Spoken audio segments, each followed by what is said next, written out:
Estamos felizes, alegres, por mais essa oportunidade que o Senhor, nosso Deus, nos proporciona pela sua graça e pela sua infinita misericórdia, de aqui estarmos reunidos para juntos nós aprender mais um pouco da sua palavra e juntos nós crescermos tanto na graça quanto no conhecimento de nosso Senhor e Salvador Jesus Cristo. Hoje nós temos como tema, já foi lido aqui, a lição de número 5, página 31, a realidade da grande tribulação. Eu peço aos irmãos que, se puder abrir a palavra de Deus, no livro do profeta Daniel, capítulo 9, será de grande relevância para nós hoje. Irmãos, o estudo de hoje não é muito fácil, então hoje nós vamos usar muitas referências e vamos aqui tranquilamente para que nós possamos entender este assunto. Irmãos, esse estudo do Apocalipse tem sido de grande relevância para nós diante dos dias em que nós estamos vivendo. Nós temos aprendido grandes lições relevantes nesses últimos dias. Nós já vimos o livro do Apocalipse como uma revelação de Jesus Cristo. O que é o Apocalipse, irmãos? Revelação de Jesus Cristo, a qual ele deu a seu servo João acerca das coisas que brevemente devem acontecer. Então, o livro do Apocalipse é a revelação de Jesus Cristo. Nós aprendemos também sobre o destinatário desta carta, que foi às 7 igrejas da Ásia. Mas estas igrejas, esta carta, está destinada às igrejas de todos os tempos, até mesmo a igreja dos dias de hoje, a igreja contemporânea. Então nós aprendemos na lição às 7 igrejas que esta mensagem também aplica-se a nós como igreja do Senhor, como igreja contemporânea. E na última aula nós vimos com o nosso amado pastor Isaac sobre a realidade do arrebatamento. Fato este que está prestes a acontecer, irmãos. Veja bem, não existe um versículo na Bíblia. Olha para cá, irmãos. Não tem um versículo na Bíblia que menciona que Jesus vai demorar voltar. Pelo contrário, nós vamos encontrar expressões como: breve virei a ti, eis que estou às portas, indicando a brevidade do tempo da volta de Jesus. Os primeiros cristãos, os primeiros seguidores de Jesus, eles aguardavam o arrebatamento ainda naqueles dias, irmãos. Eles esperavam que o arrebatamento acontecesse nos dias deles. Veja, já se passou cerca de 2000 anos, Jesus ainda não veio. E eles estavam errados em esperar o arrebatamento no dia deles? É claro que não, até mesmo porque essa é a nossa maior esperança. Até mesmo porque nós, como crentes em Jesus, não esperamos pela morte, mas aguardamos o arrebatamento. Nós, como crentes em Jesus, aguardamos o soar da trombeta e o Senhor Jesus Cristo descer nas nuvens para buscar a sua amada noiva, que é a igreja, a qual ele comprou pelo seu precioso sangue. Irmãos, me ajude a pensar. O que é mais rápido no mundo? Será a velocidade da luz? Será a velocidade do vento? Ou a velocidade do pensamento? Pensa aí, irmãos, o que é mais rápido no mundo? Segundo a ciência, a velocidade maior que existe no mundo é a velocidade da luz. A velocidade da luz chega na atmosfera a cerca de 350 mil quilômetros por segundo, irmãos. Olha isso. Mas existe algo mais rápido do que a velocidade da luz. Existe algo mais rápido do que a velocidade do pensamento. Existe algo mais rápido do que a velocidade do vento. É o poder de Deus. E é a forma com que Cristo irá arrebatar a sua igreja. Será mais rápido do que a velocidade da luz. Irmãos, essa mensagem do arrebatamento ela é uma mensagem relevante. Nós poderíamos falar aqui todas as aulas só sobre arrebatamento, que ainda seria muito pouco diante da relevância, diante da importância dessa mensagem e diante da necessidade de estarmos preparados para esse evento. Então, esse evento chamado arrebatamento está prestes a acontecer diante dos sinais. Obrigado, irmão. E nós acreditamos, eu creio que a nossa geração, eu não estou afirmando, mas eu creio que a nossa geração é a geração que verá o arrebatamento. Eu creio que muitos de nós não provaremos a morte, mas muitos de nós seremos transformados e arrebatados ao encontro do Senhor Jesus Cristo nos ares. Este momento eu creio, irmãos, repito, não estou afirmando, mas eu creio que a nossa geração é a geração do arrebatamento. Então, irmãos, aqui surge uma grande questão. Mas, irmão Flávio, quando a igreja subir, quando o arrebatamento acontecer, o que é que vai acontecer nesse mundo quando a igreja for arrebatada? Quando a igreja for tirada daqui? Irmãos, o mundo entrará num período de tribulação e grande tribulação.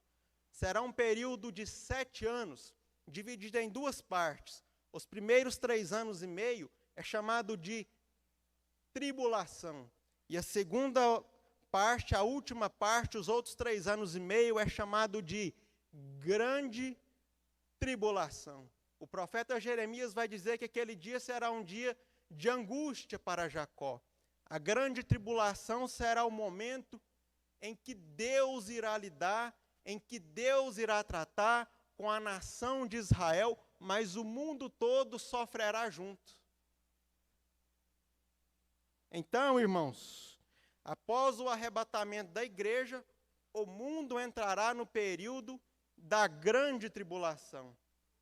Então, hoje nós temos esse estudo da realidade da grande tribulação. Mas nós abordaremos a realidade da grande tribulação na visão, veja, irmãos, nós vamos abordar a grande tribulação, a realidade da grande tribulação, na visão do profeta Daniel. Então, hoje nós não vamos entrar naqueles temas que vão acontecer durante a grande tribulação, como o surgimento do anticristo, a marca, os 144 mil judeus que Deus vai levantar para evangelizar o mundo. Nós não vamos entrar nesses detalhes, como as 2 testemunhas. Esses estudos aí serão abordados com mais detalhes nas próximas aulas. Como, por exemplo, na aula 8, 9, 10, serão abordados com mais detalhe. Então, hoje nós vamos dedicar mais tempo aqui a 70 semanas na visão de Ezequiel, na visão de Daniel. Então, nós vamos ver hoje sobre a realidade da grande tribulação na visão de Daniel. Ok, irmãos? Porque o profeta Daniel, ele viu, veja bem, o profeta Daniel, ele viu, irmãos, a grande tribulação, mas ele viu de longe, ele viu por um telescópio, enquanto que João descreve esse evento a olho nu, como se ele estivesse ali, naquele evento. Enquanto Daniel descreve esse evento numa tela de preto e branco, João descreve numa tela de vivas cores, irmãos. Então tem essa diferença. Veja a distância que estava Daniel de João. E ambos escreveram como se eles estivessem sentados numa mesa. E aqui está um dos grandes milagres, irmãos, que é a palavra de Deus, a Bíblia Sagrada, ela ter chegado até nós dessa forma. Veja bem, irmãos, a Bíblia Sagrada, ela foi escrita em cerca de 16 séculos. 16 séculos, irmãos. cerca de 40 escritores que ela teve. E todos esses moravam em lugares diferentes, e muitos sequer tinham conhecimento um do outro. Deus usou desde pescador, até doutor, até médico, até reis, para escrever o seu livro sagrado. Mas é como se todos estivessem sentados numa mesa e escrevido em comum acordo. Mas havia um que os dirigia, havia um que os inspirava a escrever, que é o Espírito Santo de Deus, que os inspirava a escrever. E o que é a inspiração, irmãos? No sentido fisiológico, o que é inspiração? Inspiração, quando você puxa o ar, puxa assim, irmão, segura o ar.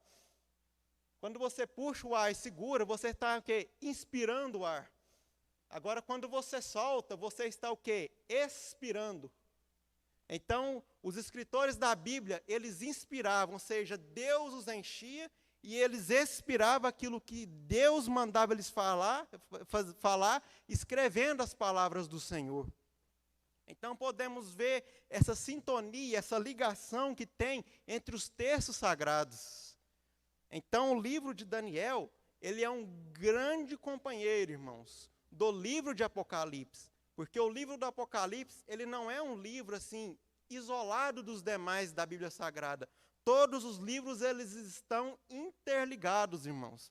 Então, para compreender grandes verdades do livro do Apocalipse, é necessário também compreender outros livros, como, por exemplo, o livro do profeta Daniel. Hoje nós vamos ver a realidade da grande tribulação.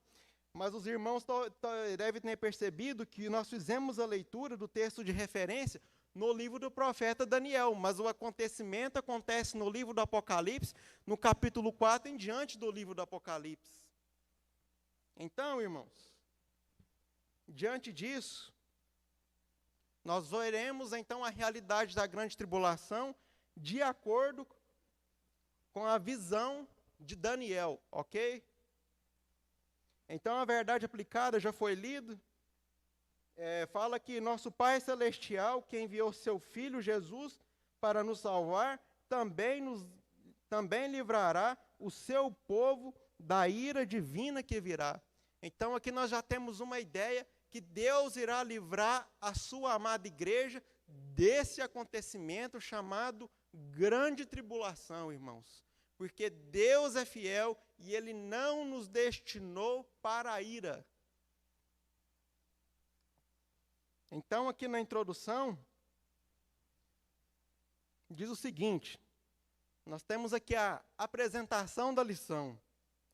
Estudaremos nessa lição sobre as 70 semanas da profecia de Daniel e sua conexão com o plano divino para Israel, a igreja e o mundo.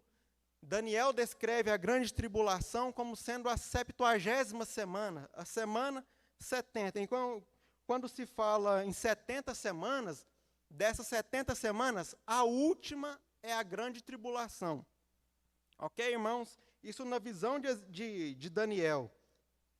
Então, nós veremos aqui hoje a conexão dessas 70 semanas com o plano divino de Deus para Israel, para a igreja e para o mundo. Porque, veja, irmãos, algumas profecias da Bíblia, algumas partes, são destinadas para a igreja e outra parte para Israel. Então, nós devemos saber fazer essa distinção. O que Deus fala para Israel e o que Deus fala para a igreja. Se não me falha a memória, cerca de 70% da Bíblia, das profecias, é para Israel. Então, nós devemos saber fazer essa distinção. Ok, irmãos? Então, aqui na lição de hoje, no tópico 1, nós veremos o contexto destas 70 semanas. Como que se deu essa visão, como que Daniel teve essa visão dessas 70 semanas.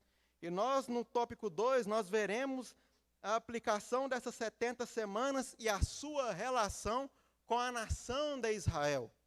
E no tópico 3, nós veremos onde que a igreja entra nesta visão das 70 semanas que Deus revelou ao profeta Daniel.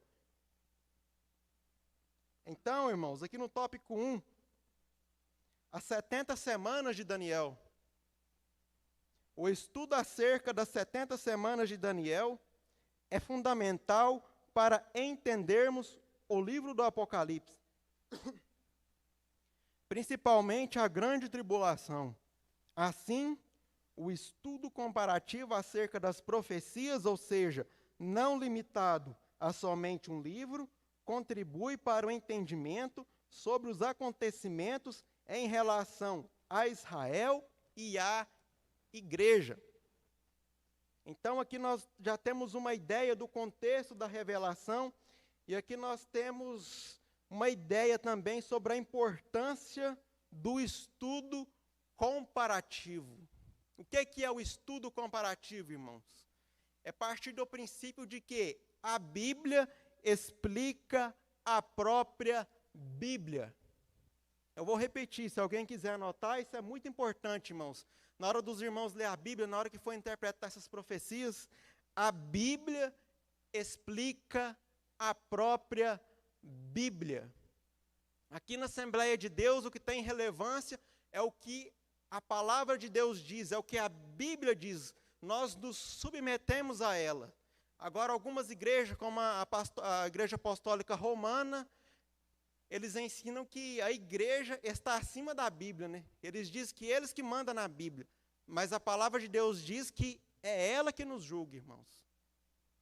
Então, aqui nós já temos uma ideia da importância do estudo comparativo para entendermos as profecias. Então, nós devemos analisar vários textos para que nós possamos entender, analisar o contexto. O que é o contexto? É o que vem antes e o que vem depois do texto.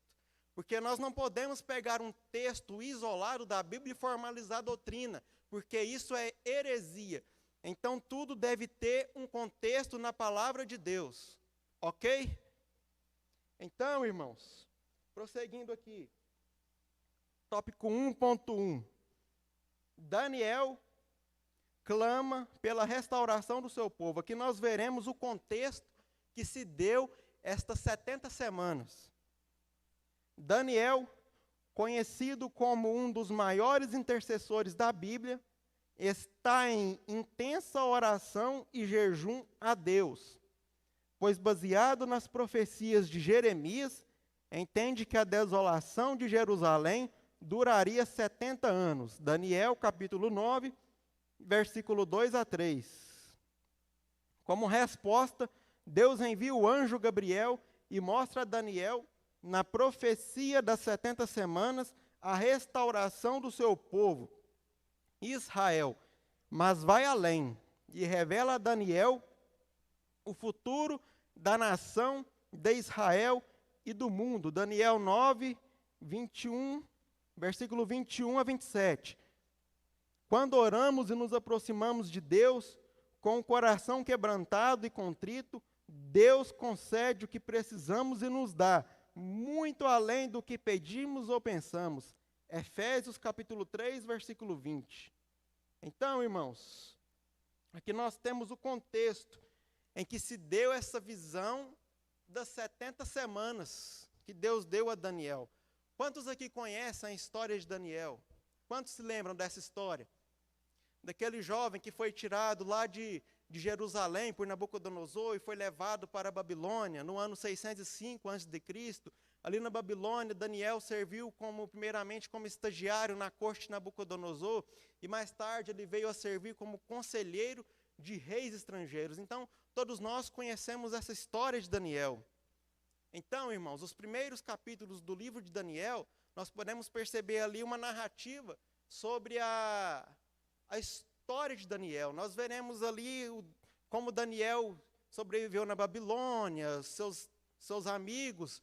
E a última parte, do capítulo 8 ao capítulo 12 do livro de Daniel, nós vamos ter as profecias que Deus deu a Daniel. Então, o livro de Daniel tem essas duas divisões. A história de Daniel, os primeiros capítulos, do capítulo 8 ao capítulo 12, nós temos uma série de divisões ali no livro do profeta Daniel. Então, Daniel ele foi tirado de Jerusalém e foi levado para a Babilônia no ano 605 a.C. por Nabucodonosor. Mas Daniel, irmãos, ele não perdeu o temor, mesmo estando longe da sua pátria, mesmo estando longe da sua terra, mesmo estando longe da sua família. O que prevaleceu na vida de Daniel foi uma vida de consagração, foi uma vida de jejum e foi uma vida de oração. Mesmo estando no meio da perversidade, mesmo estando no meio de uma terra pagã como era a Babilônia, o que prevaleceu na vida de Daniel foi o temor a Deus. Porque Daniel, ele não só era crente dentro do templo, Daniel, ele não só era crente junto com seus parentes, Daniel também continuou crente na Babilônia, Daniel também continuou crente no meio dos ímpios, porque não adianta a gente ser só crente aqui dentro do templo, irmãos. A nossa luz deve refletir também no mundo em trevas lá fora. Porque ser crente só aqui dentro é muito fácil, irmãos. Mas como é a nossa convivência lá fora, no mundo de trevas? Daniel, ele não se corrompeu. Mesmo estando na Babilônia, tendo a oportunidade de comer os manjares do rei, tendo a oportunidade de comer o que o rei comia, tendo a oportunidade de beber o que o rei bebia, o que prevaleceu na vida de Daniel foi o temor e obediência a Deus. E por isso Daniel foi um homem que recebeu grandes revelações da parte de Deus, porque Daniel, ele tinha sua vida consagrada e dedicada a Deus. A própria Bíblia vai dizer no livro de Daniel que Daniel 3 vezes ao dia abria a janela e se colocava de joelho diante de Deus. E por esse mesmo motivo, Daniel, ele foi lançado na cova dos leões, mas o livramento de Deus foi presente na vida de Daniel, porque Deus protege aqueles que têm compromisso com Ele, Deus guarda aqueles que têm uma vida de oração, de consagração a Deus. Então, irmãos, nós vemos que Daniel, ele estava orando. No capítulo 9 do livro de Daniel, nós vamos encontrar Daniel orando. Daniel estava orando em favor do povo que estava no cativeiro.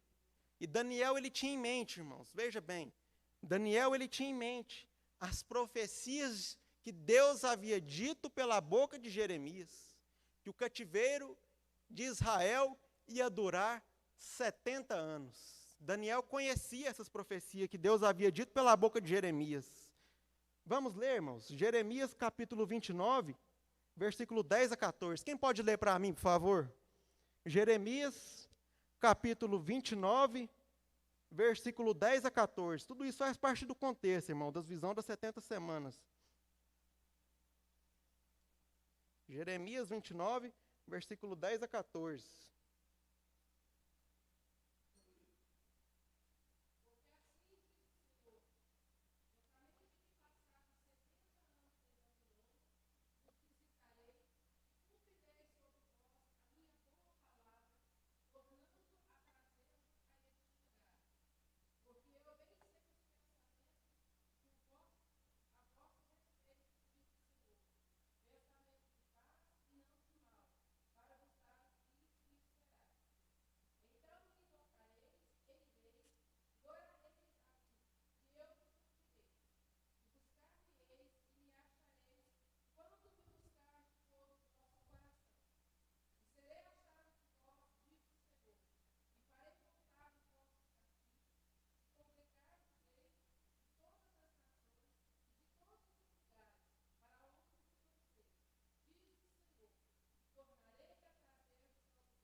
Então veja, irmãos, Daniel, ele tinha em mente essa profecia de Jeremias. Daniel sabia que Deus havia dito pela boca de Jeremias que o cativeiro de Israel ia durar 70 anos. Mas Daniel estava orando. No capítulo 9 do livro de Daniel, Daniel estava orando a favor do seu povo. E no contexto, irmãos, Daniel estava clamando por perdão. Veja, Daniel estava clamando por perdão e por restauração. Daniel estava clamando por essas duas coisas, irmãos. Perdão e restauração. Perdão dos pecados do povo e restauração da cidade, restauração do templo. Daniel estava orando por estes dois motivos, irmãos. E aqui eu já vou começar a trazer uma aplicação. A maioria dos que estão aqui são evangélicos, mas na transmissão, está transmitindo, irmão? Mas na transmissão talvez alguém esteja ouvindo a gente que não é evangélico. Eu quero te dizer, meu irmão, que o nosso Deus, Ele é um Deus que perdoa e Ele é um Deus que restaura. Independente da condição em que você está, independente do momento em que você esteja passando, o nosso Deus é poderoso para perdoar, o nosso Deus é poderoso para restaurar. Nós podemos ver um exemplo claro de restauração no livro do profeta Ezequiel, capítulo 37, quando Deus arrebata Ezequiel em espírito e o leva a um vale que estava cheio de ossos secos. E a pergunta de Deus ao profeta Ezequiel foi: filho do homem, poderão reviver estes ossos? O que Ezequiel responde? Senhor Jeová, tu sabes. Aqueles ossos secos, irmãos, que Deus leva a Ezequiel, representa a condição espiritual da nação de Israel. Eles estavam com a sua comunhão com Deus seca como aqueles ossos, eles estavam com seu temor seco como aqueles ossos, mas Deus manda o profeta Ezequiel profetizar aqueles ossos. Ezequiel profetiza aos ossos e depois Ezequiel profetiza ao espírito. E quando Ezequiel profetiza dizendo: ossos secos, ouve a palavra do Senhor. Então aqueles ossos que estavam secos começou a vir carne sobre ele. Aí depois veio a pele e depois veio o espírito. Por quê, irmãos? Todo o agir de Deus começa de dentro para fora, nunca de fora para dentro. Por isso que foi acontecendo dessa forma. Primeiro foi vindo a pele, foi vindo a carne, depois foi vindo a pele, porque Deus ele trabalha de dentro para fora. Então, no livro do profeta Ezequiel, capítulo 37, nós temos um exemplo claro que Deus, ele é um Deus de restauração. Deus, ele é um Deus que tem poder para restaurar, independentemente das circunstâncias em que a pessoa esteja. Pode estar no mundo das drogas, pode estar no mundo da prostituição, mas Deus é poderoso para restaurar. Deus é poderoso para dar vida novamente àqueles ossos que estão secos e vazios de Deus. Então, irmãos, nós vemos aqui que Daniel estava orando. Daniel estava em intensa consagração a Deus, quando Deus deu a Daniel a visão das 70 semanas.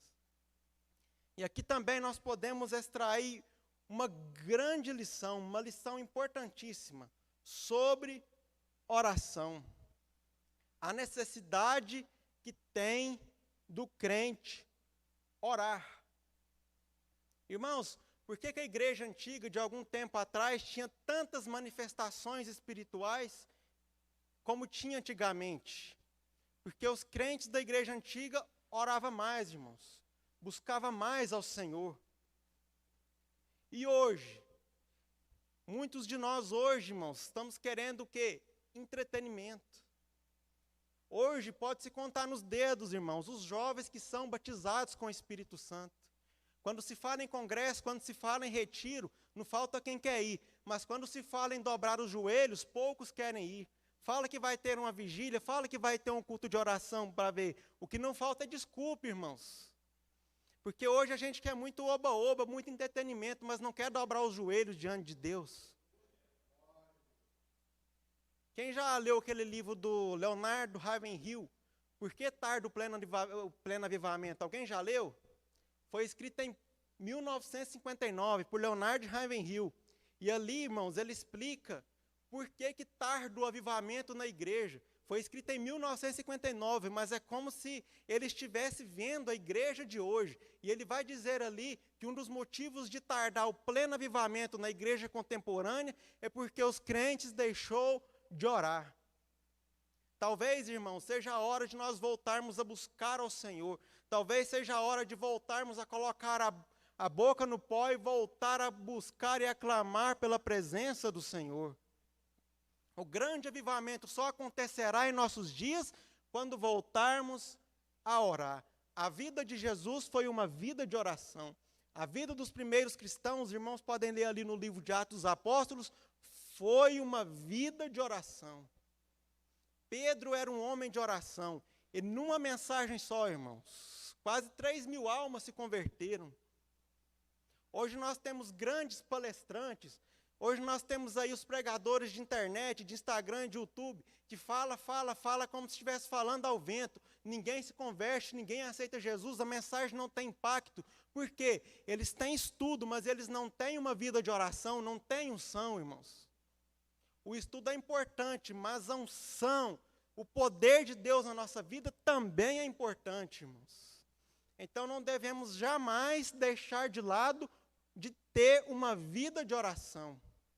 Então, para nós vermos as manifestações dos dons espirituais, para voltarmos a receber a renovação do Espírito Santo, a voltarmos a receber os batismos com o Espírito Santo, é necessário nós voltarmos e dedicarmos à oração. Então, aqui nós aprendemos uma grande lição com Daniel sobre oração. Quem já leu aquele livro, Os Heróis da Fé? Esse livro ele é conhecido aí no meio cristão. Quem já leu já deve ter visto ali a história de Jonathan Edwards. Quem já conhece a história de Jonathan Edwards? Um grande avivalista, irmãos. Durante 2 dias, Jonathan Edwards orava sem cessar. Aí a história vai dizer que quando ele subiu na tribuna para pegar, ele pegou o sermão e começou a ler, irmãos. Ele pregava lendo. E ele tinha problema de vista, ele pregava assim, bem, o sermão bem dentro do rosto mesmo.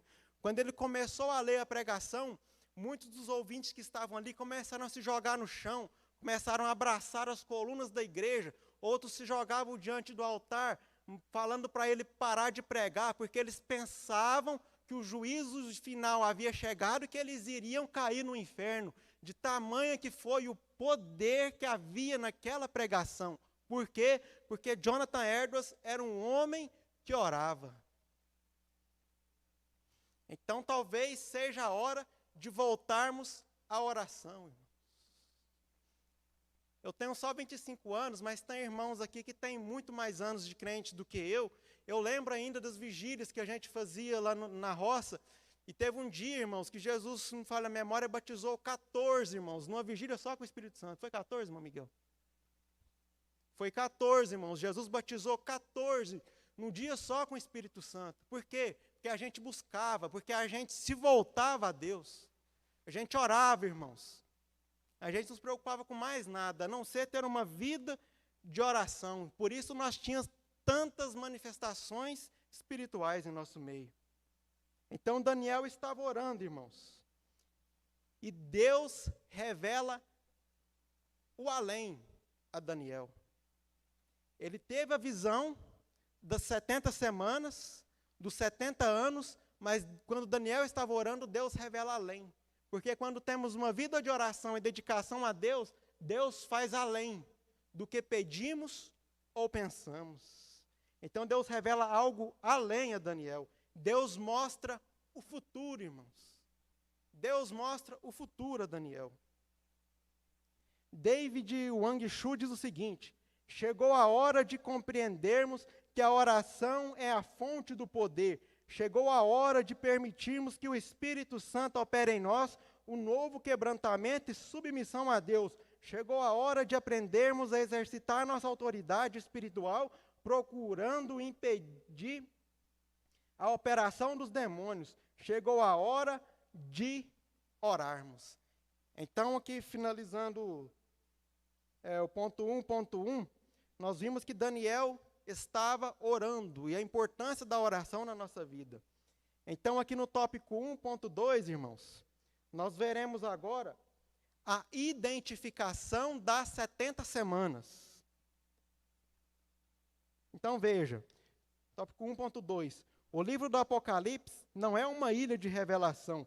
Ele está conectado a muitas outras passagens ao longo de toda a Bíblia. Uma dessas passagens é a profecia das 70 semanas. Daniel 9, 24 e 27. Deus revela a Daniel acontecimentos futuros, mencionando 70 semanas, que envolveriam Israel, o mundo. São semanas de anos e não de dias. Isto fica claro quando Jesus, mais de 500 anos depois de Daniel, atesta a autenticidade da profecia e mostra como evento futuro ainda não cumprido. Mateus 24:15. Além disso, todos os 6 eventos profetizados no versículo 24 por Daniel ainda não se cumpriram. A expressão e a ideia de semana de anos já tinha sido usado em outros momentos, como na lei do jubileu, Levítico 25, verso 8. Então aqui, irmãos, no tópico 1.2, nós temos a identificação das 70 semanas proféticas. Então, após olharmos o contexto em que se deu essa visão a Daniel, agora nós temos a identificação destas 70 semanas. A primeira identificação, irmãos. O anjo Gabriel informa o profeta Daniel sobre outros 70 períodos de 7.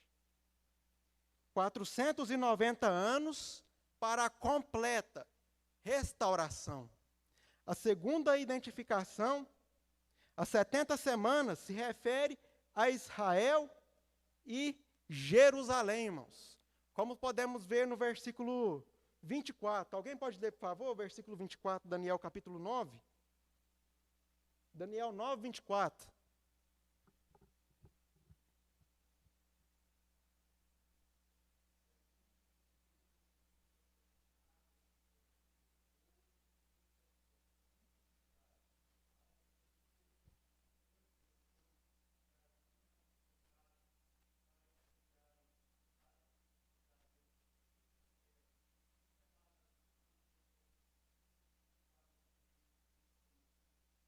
Então veja, irmão, o Senhor diz: 70 semanas estão determinadas sobre o teu povo, Israel, e a tua santa cidade, Jerusalém. Então essas 70 semanas são destinadas a Israel. Mas a igreja entra em um período aqui nessas 70 semanas, que daqui a pouco nós vamos ver aonde que a igreja entra aqui. Mas a princípio essas 70 semanas são destinadas a Jerusalém e a Israel.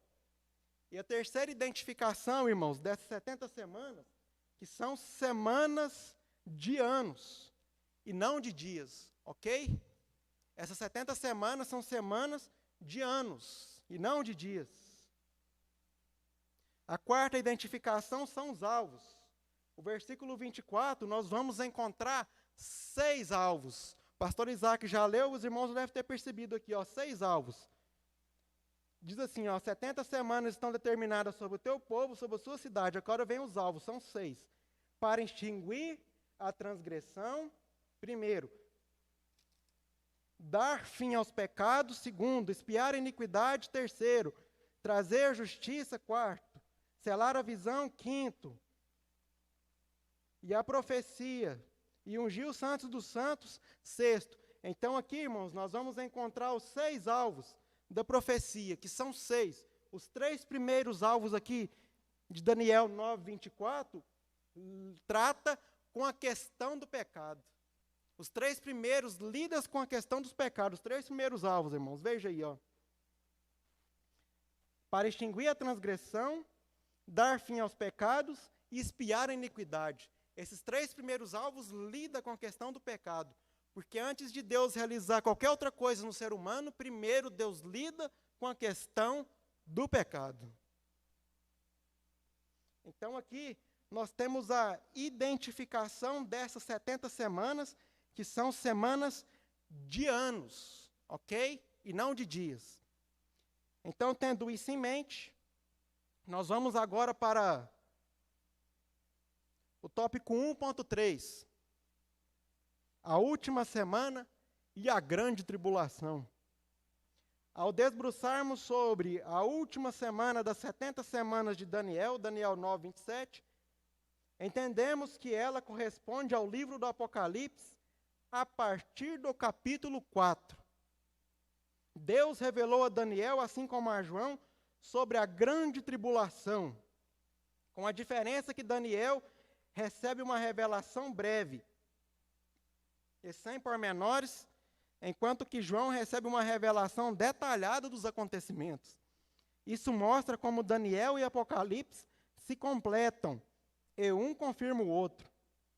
Mostra ainda que no Apocalipse, Deus assinala que o tempo do cumprimento das profecias é chegado. As revelações feitas a Daniel e João apontam para a confortadora verdade sobre a soberania de Deus, o seu plano perfeito e poder para levar adiante e fazer prevalecer seus propósitos.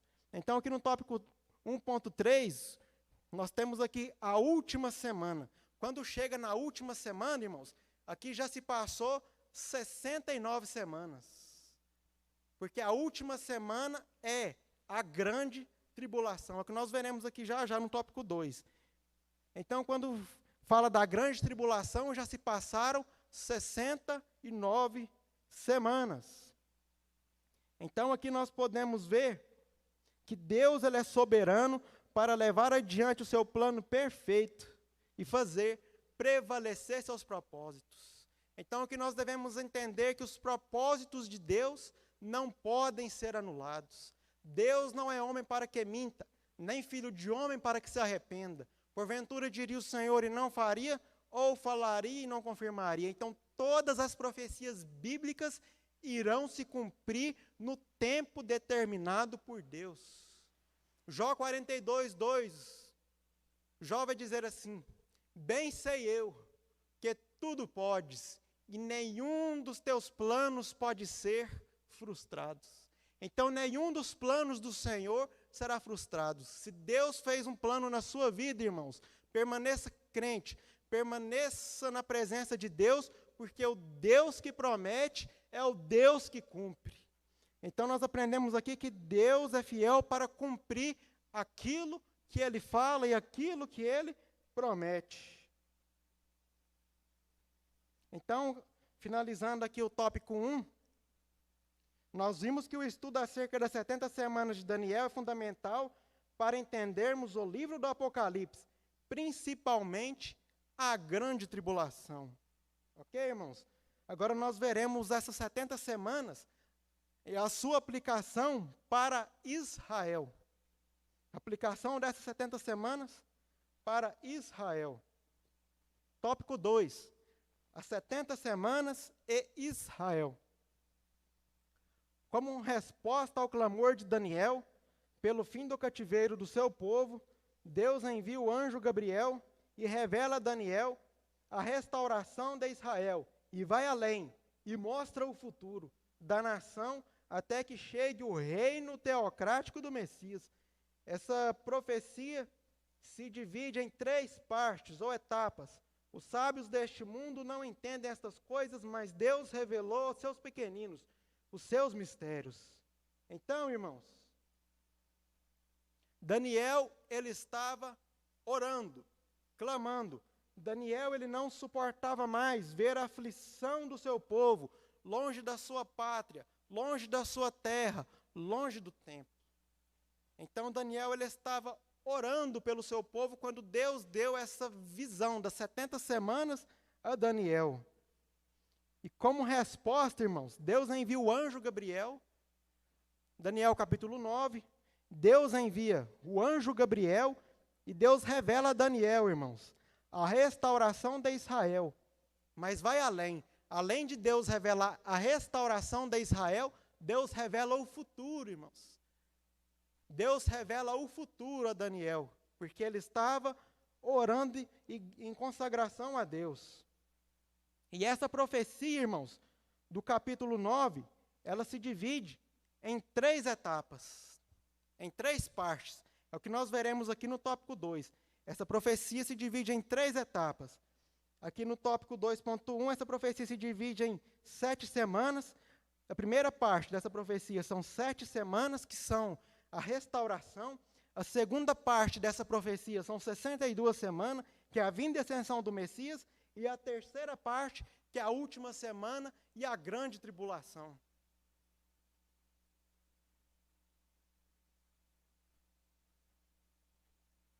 Então nós vamos ver aqui a primeira parte da profecia, que Deus, através do anjo Gabriel, revela a Daniel.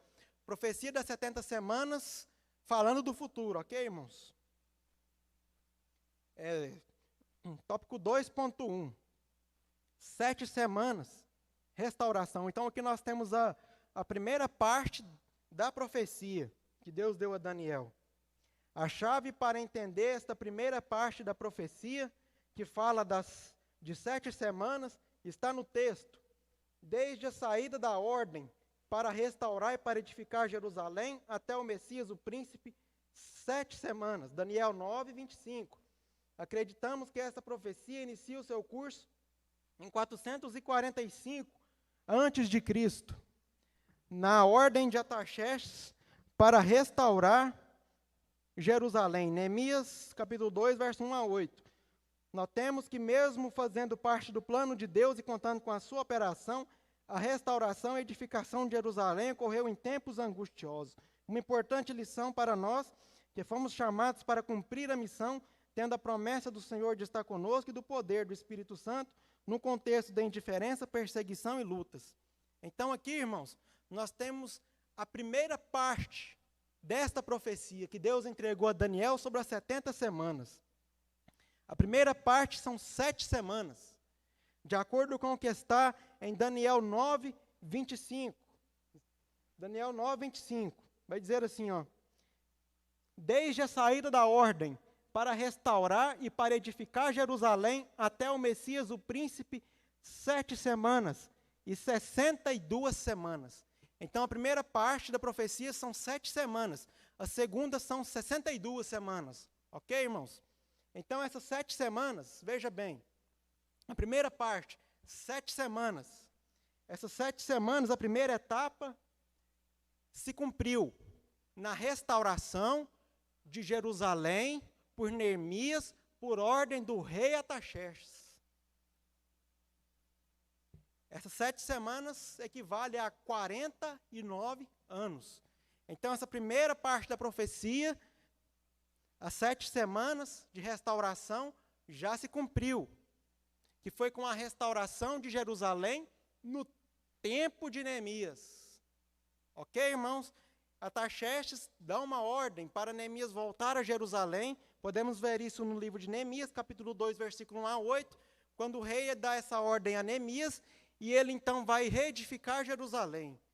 Então, quando reconstrói ali Jerusalém, quando o povo retorna do cativeiro e reconstrói ali Jerusalém, temos ali o cumprimento da primeira parte da profecia, que são 7 semanas, cerca de 49 anos.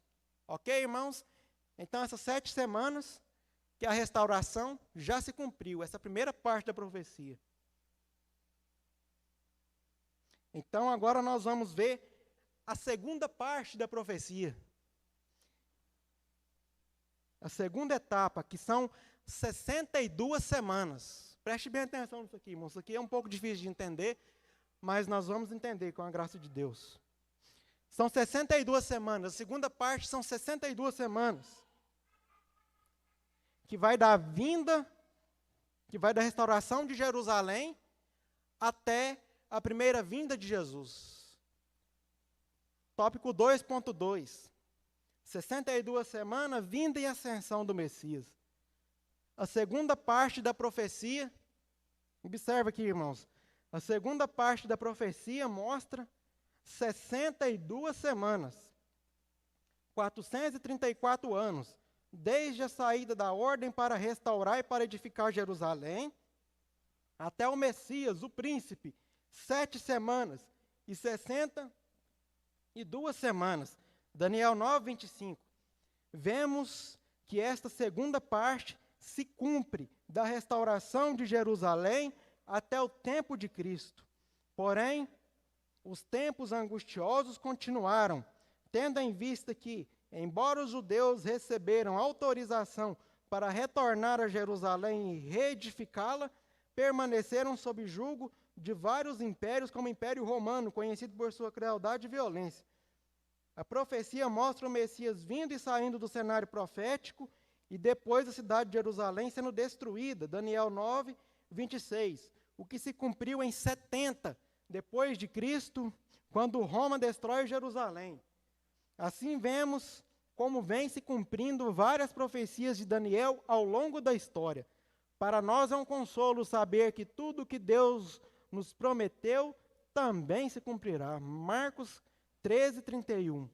Então aqui, irmãos, no tópico 2.2, nós temos a segunda etapa da profecia, que são 62 semanas. Então a primeira parte, as 7 semanas, são a restauração de Jerusalém, no tempo de Neemias, já se cumpriu, ok? Então aqui agora nós temos a segunda parte da profecia, que são 62 semanas, que vai dar restauração de Jerusalém até o tempo de Jesus. Essa segunda parte da profecia, que são 62 semanas. As 62 semanas vai da restauração de Jerusalém até os dias de Jesus. Então aqui se passou 62 semanas, que vai do ano 396 a.C. ao ano 32 depois de Cristo.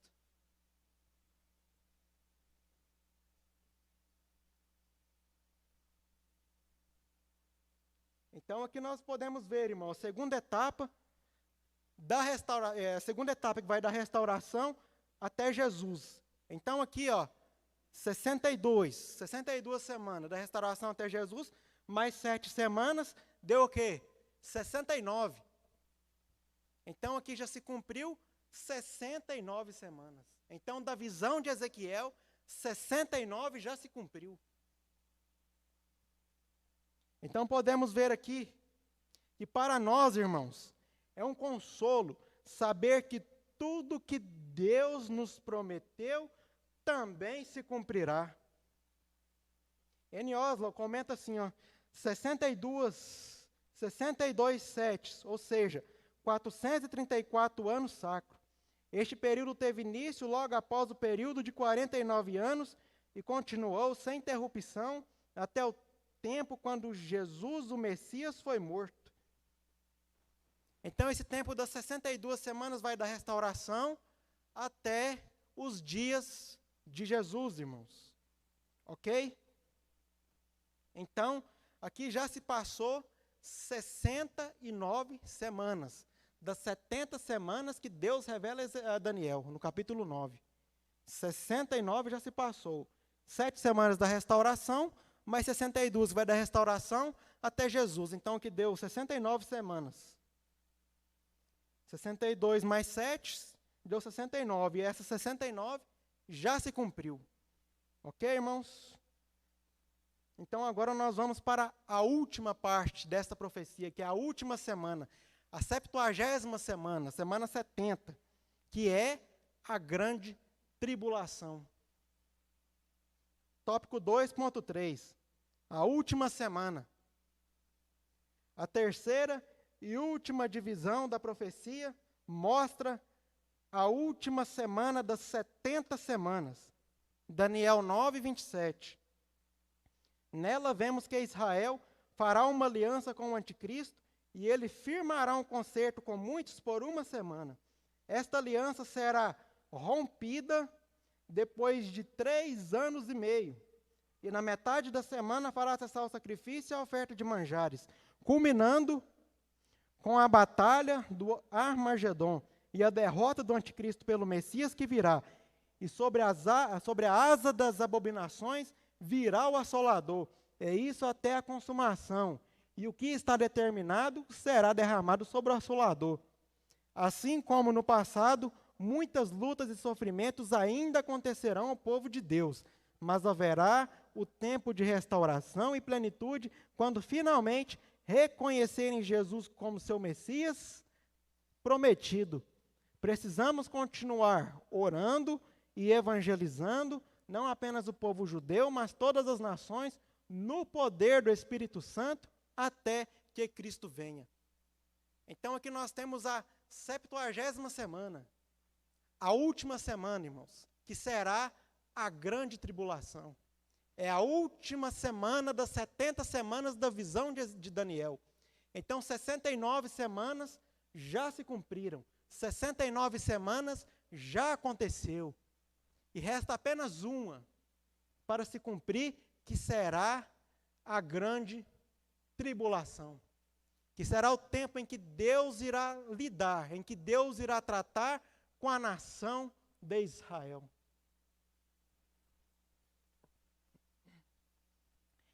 Então, essa última semana, irmãos, será a semana da grande tribulação. Então, veja, irmãos, lembra que eu falei no começo da volta de Jesus, que Jesus virá buscar a sua noiva, a sua igreja, e nós entraremos no céu com o Senhor para as bodas do Cordeiro.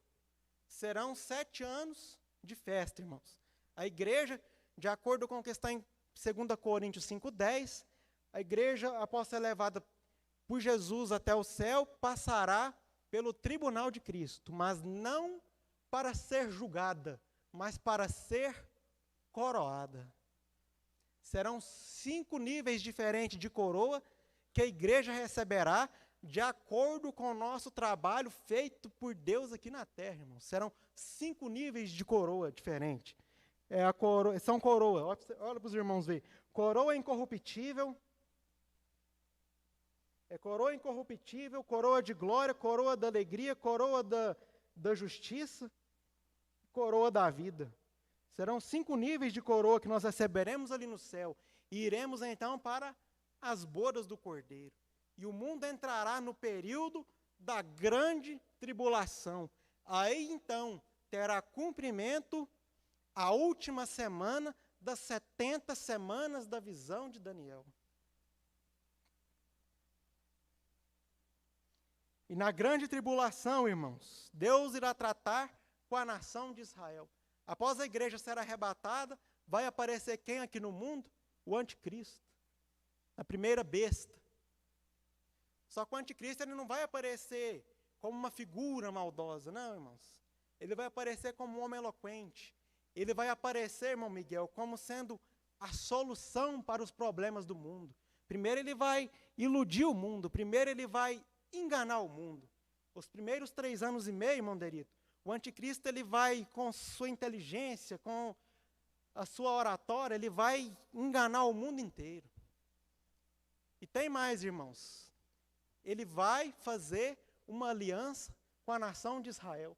Porque a nação de Israel vai acreditar ser o anticristo, o Messias que havia de vir. Porque eles ainda esperam por Jesus, irmãos. Eles não acreditam ainda que Jesus veio. Os irmãos sabem disso. Então, eles aguardam o Messias. Então, quando o anticristo aparecer, eles vão pensar que o anticristo é o Messias que havia de vir. E eles vão fazer aliança com o anticristo. Aí, o que vai acontecer? O anticristo vai construir o 3º templo. Israel vai voltar a oferecer sacrifício. Vai voltar a sacrificar carneiro, vai voltar a sacrificar bode, de acordo com as profecias. E o anticristo vai construir este novo templo lá em Israel. Então, os primeiros 3 anos e meio, que são chamados de tribulação, o anticristo vai ganhar o povo para si. Mas após esses 3 anos e meio, irmãos, o bicho vai pegar para o lado de quem fez aliança com o anticristo. Essa aliança vai romper, o anticristo vai romper essa aliança com Israel, ele vai entrar no templo de Israel, vai profanar o templo, vai entrar dentro do templo e vai exigir dos judeus ser adorado como Deus. Olha que absurdo, irmãos. E nesse tempo, Jeremias, na sua profecia, vai dizer que será um tempo de angústia para Jacó, como nunca houve. E nunca haverá dias de angústia como aqueles, porque vai iniciar grande perseguição contra os judeus. Durante 3 anos e meio, que será a segunda parte da grande tribulação. Os judeus vão sofrer, irmãos, na mão do anticristo, porque eles foram enganados por ele. Mas chegará um tempo em que Israel vai clamar ao Senhor. Chegará um momento em que os judeus irão clamar ao Senhor por misericórdia. Aí vai se cumprir a palavra que diz: o Senhor Jesus então vai descer com a sua noiva, e todo olho verá, vindo sobre as nuvens do céu, com poder e grande glória. Então, na sua primeira vinda, Jesus virá buscar a igreja, e depois ele vai descer, no final da grande tribulação, com a igreja, para instituir o reino milenar que irá durar 1000 anos. Então, o Senhor Jesus vai descer com a igreja no final da grande tribulação. E com o sopro da sua boca, o Senhor destruirá o anticristo, que é o falso Cristo, e vai destruir também o falso profeta, que é o falso Espírito Santo. E o Senhor vai descer com a sua igreja e vai instituir o reino milenar. Mas na grande tribulação, irmãos, será anunciado o evangelho eterno. Apocalipse capítulo 14, versículo 14 diz que voava um anjo no céu. E este anjo, ele tinha o evangelho eterno. Porque são 3 evangelhos, irmãos. Jesus é um só, ok? Mas são 3. É o evangelho da graça, o evangelho eterno e o evangelho do reino. O evangelho da graça é o tempo que nós estamos hoje, que vai da ressurreição de Jesus até o arrebatamento. Aconteceu o arrebatamento, fim do evangelho da graça, e na grande tribulação será anunciado o evangelho eterno. Que diz a Bíblia, Apocalipse, capítulo 4, versículo 14, que o anjo voava e tinha o evangelho eterno. E o terceiro evangelho, que é o evangelho do reino, que será anunciado aos judeus no milênio. Então, irmãos, o anticristo, alguns até chegam a dizer que ele será judeu, da tribo de Dan. De acordo com a profecia que está no livro do Gênesis, capítulo 49. Então, eu não vou aprofundar muito nesse assunto, mas só para os irmãos terem uma ideia, que a grande tribulação será um tempo em que Deus irá tratar com a nação de Israel, mas o mundo todo sofrerá as consequências. Ok, irmãos? Mas a igreja não estará aqui nesse momento. A igreja estará no céu, com Jesus, celebrando as bodas do Cordeiro. A igreja nunca foi e nunca será alvo da ira de Deus. Então, aqui no tópico 2, nós vimos as 70 semanas, que das 70, 69 já se cumpriu, que falta uma, que vai cumprir na grande tribulação. Então, agora...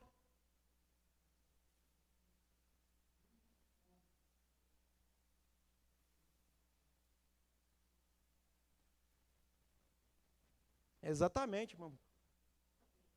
Só o anticristo, naquele tempo. E ele vai fazer aliança com todos os povos do mundo inteiro, com o muçulmano, com o judeu, com todos os povos. Porque todo mundo vai acreditar ser o anticristo a solução do mundo. Aí que todo mundo vai se enganar, né, irmãos? Então, aqui no tópico 2, nós vimos como resposta ao clamor de Daniel, pelo fim do cativeiro do seu povo, Deus envia o anjo Gabriel e revela a Daniel a restauração de Israel, e vai além e mostra o futuro da nação até que chegue o reino teocrático do Messias. Ok, irmãos, agora surge a grande questão. Aonde que a igreja entra nessas 70 semanas? Se 69 já se cumpriu, e a última será a grande tribulação, em que Deus vai tratar com a nação de Israel, aonde que entra a igreja nesse tempo? É o que nós veremos aqui agora, no tópico 3. As 70 semanas e a igreja.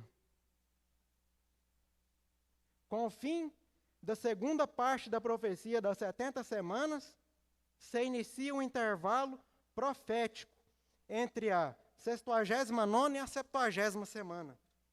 Esse intervalo já dura cerca de 2000 anos e é o tempo da igreja de Cristo.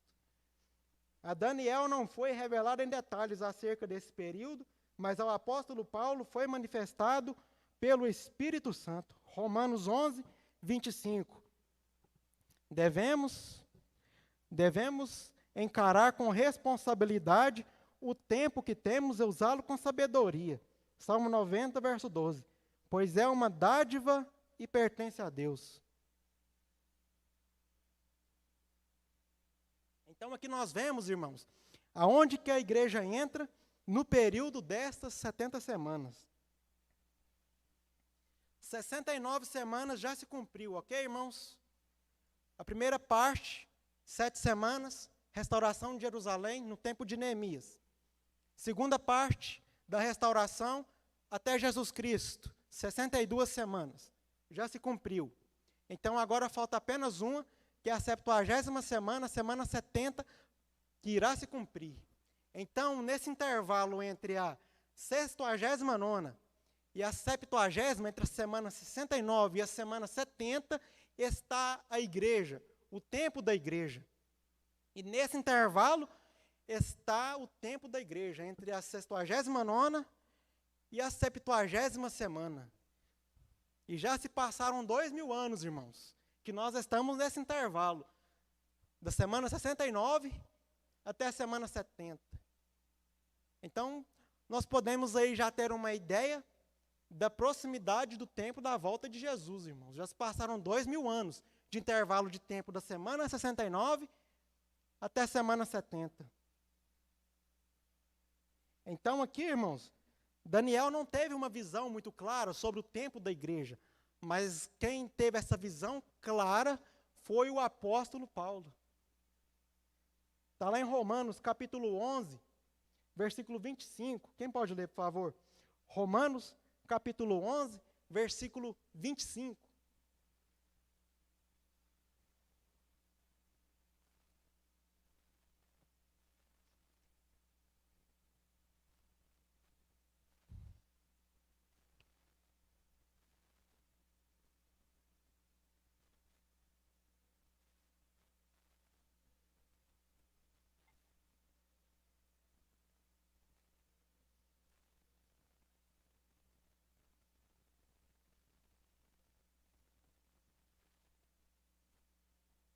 Então, o apóstolo Paulo tem essa visão do nosso tempo, irmãos, o tempo da igreja. Aí aqui surge uma questão, irmãos. Como estamos usando o nosso tempo, que é o tempo da igreja? Como estamos usando o nosso tempo? Esse tempo em que nós estamos vivendo, que é o tempo da igreja.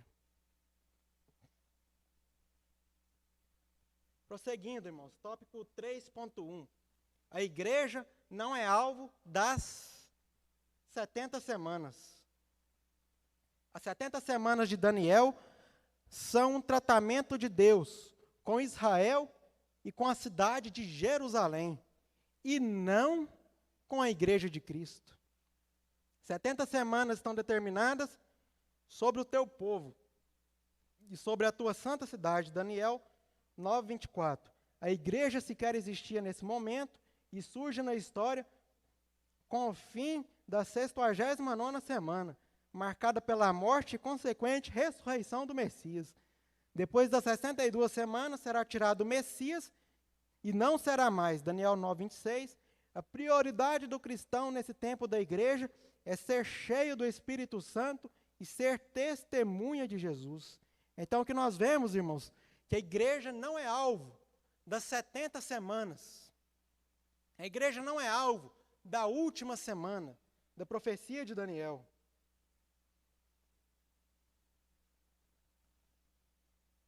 Então, a nossa prioridade como cristãos, como igreja, é ser cheio do Espírito Santo e ser uma testemunha de Jesus. Então, devemos ser cheios do Espírito Santo e ser uma testemunha de Jesus até que Ele volte, porque nós estamos no tempo da igreja na terra.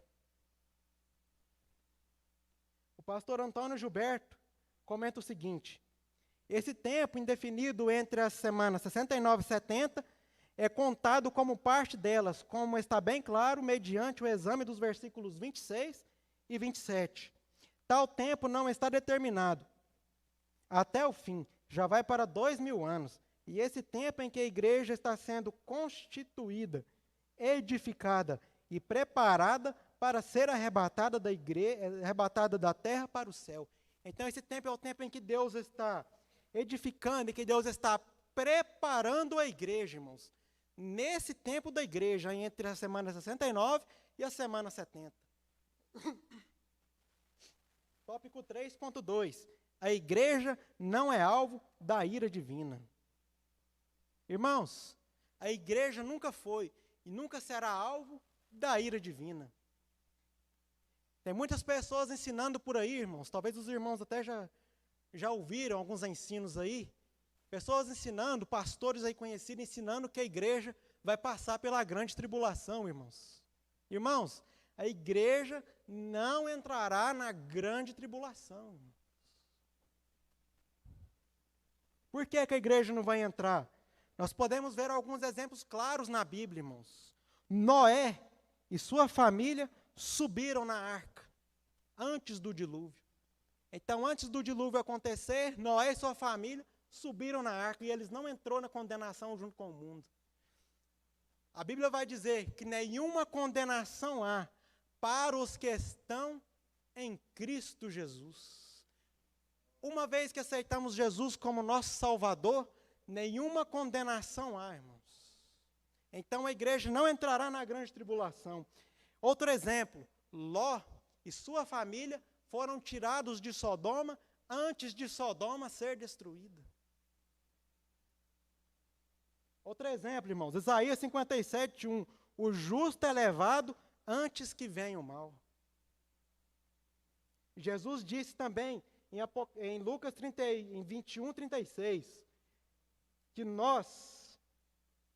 Jesus disse que sua igreja escapará das coisas horrendas que há de vir sobre o mundo. Em Apocalipse 3, capítulo 10,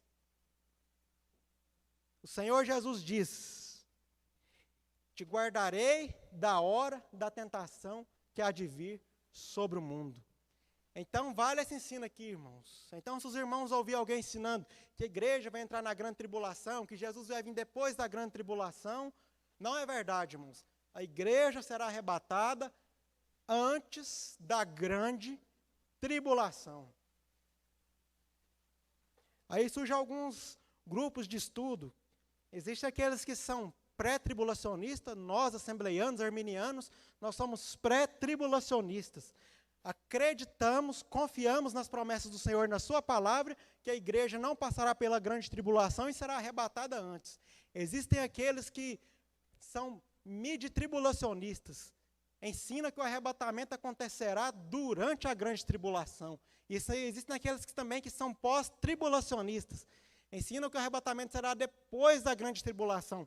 Mas o ensino verdadeiro da palavra do Senhor nos ensina que a igreja não é alvo da ira de Deus e, portanto, a igreja não entrará na grande tribulação. Aleluia, porque Deus é fiel para nos livrar da ira futura que há de vir sobre o mundo. Então, irmãos, para finalizar, nós estamos no nosso tempo, no tempo da igreja. Então, devemos aproveitar esse tempo, irmãos, evangelizando, fazendo a obra do Senhor, buscando ao Senhor, orando, porque o tempo da volta de Jesus está próximo. O bispo Abner Ferreira comenta o seguinte: 3 efeitos devem ser produzidos na vida de todo aquele que é discípulo de Jesus, considerando que a segunda vinda de Jesus é certa, repentina e ninguém sabe o dia e a hora. Em termos práticos, como estas verdades devem impactar o nosso viver entre o presente e o futuro. Primeiro, estabilidade cristã, uma vida estável diante de Deus. Segundo, constante purificação, uma vida de santidade. E terceiro, vigilância. Então devemos, até que Jesus volte, ter uma vida de estabilidade cristã, constante purificação e constante vigilância, porque Jesus está voltando. Então nós vimos aqui que com o fim da segunda parte da profecia das 70 semanas, se inicia o intervalo profético entre a 69ª e a 70ª semana. E esse intervalo profético é o tempo da igreja aqui na terra. Então, concluindo, irmãos, ao realizarmos um estudo comparativo das profecias de Daniel com outros textos proféticos encontrados na Bíblia, precisamos perseverar em vigilância, oração, santificação no serviço cristão, pois a palavra do Senhor não há onde passar, mas se cumprirá, pois Deus é fiel e verdadeiro. Então, na lição de hoje, irmãos, nós aprendemos que nós estamos no nosso tempo, no tempo da igreja, e devemos usar esse tempo com sabedoria, fazendo a obra de Deus, pois o tempo está próximo. Amém, irmãos? Vamos colocar de pé. Está fazendo uma oração. O motivo de oração hoje é ore para que possamos usar o nosso tempo com sabedoria. Senhor, exaltado seja o teu nome na beleza da tua santidade. A tua palavra, Senhor, foi ministrada. Pai, nos dê sabedoria para usarmos o nosso tempo aqui na terra, o tempo da igreja, ó Pai. Nos dê graça, Senhor, para ganharmos almas, para andarmos pelos teus caminhos, Senhor. Nos dê graça, Senhor, para desfrutarmos desse tempo e anunciar a tua volta ao mundo que precisa do Senhor. Pai, fica conosco, continue conosco, Senhor, hoje e sempre. Amém. Eu agradeço a oportunidade, em nome de Jesus.